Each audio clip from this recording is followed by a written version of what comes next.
everybody, how you doing? I'm Mark Forgione from American Cut Steakhouse here in Tribeca. And we're gonna be taking something as classic as like a steak tartare that you'll find at every steakhouse in the world. But we like to kind of look at it from a playful way. So a classic steak tartare, for me, you know, is usually a tenderloin, ground in the grinder, you know, mustard, cornichons, parsley, chives, you know, some capers depending on where you go, and then very simply served with a little bit of warm toast on the side. So a lot of times when you're dealing with a steak tartare, it's done with fresh meat. It's not done with dry aged meat. But I am like a dry aged junkie. I love dry aged steak. There's absolutely nothing to harm you in a dry aged piece of meat when you're dealing with eating with it raw. All you're doing is basically intensifying the flavors. As soon as we did it the first time, I fell in love with it. Another cool thing that I think kind of separates us from other steak tartares is we'll actually hand chop it. And what it does is it gives you a little more texture. You can actually bite the steak instead of it kind of being like that ground beef consistency. So the first step of the steak obviously is to cut it.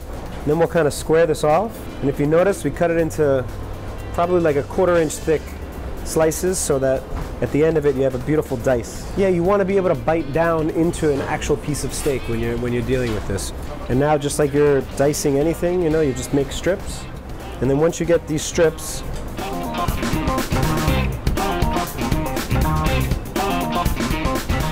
okay, so now we've got the steak ready to go. Now for the accoutrement. So here's where we keep it pretty classic.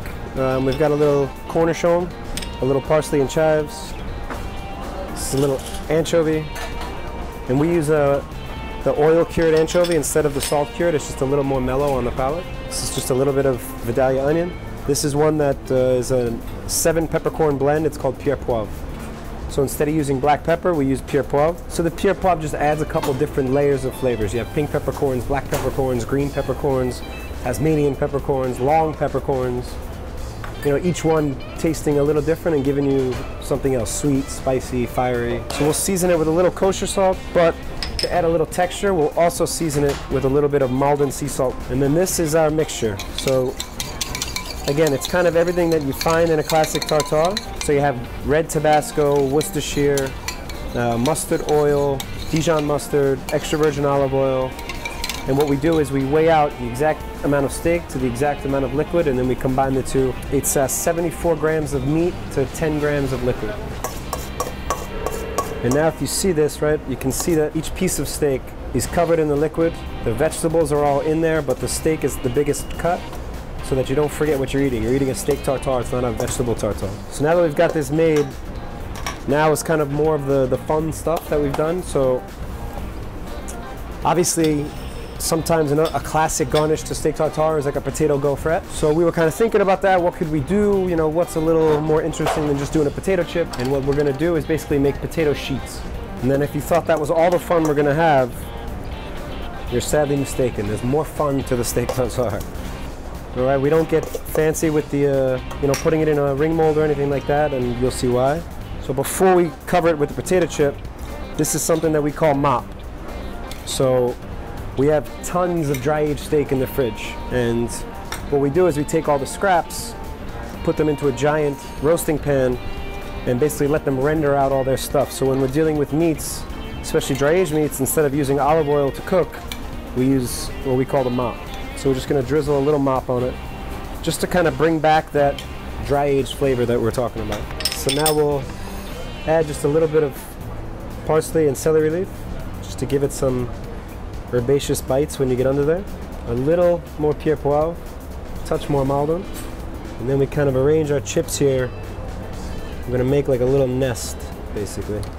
Obviously, if you notice in the steak tartare right now, there's no eggs in it, and a very common thing is to fold in a raw egg yolk to kind of chill out all the things that are spicy in there, like the mustard and the Tabasco and all that kind of stuff.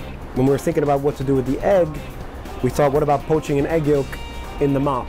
And basically, we'll bring the mop up to about 140 degrees, and then we'll drop an egg yolk in there so it'll look and feel like a raw egg yolk, but it's actually cooked and poached in the mop. So what eggs do in general is absorb flavor. So the egg yolk just absorbed all the dry aged flavor. So now you've got the egg resting on the potato.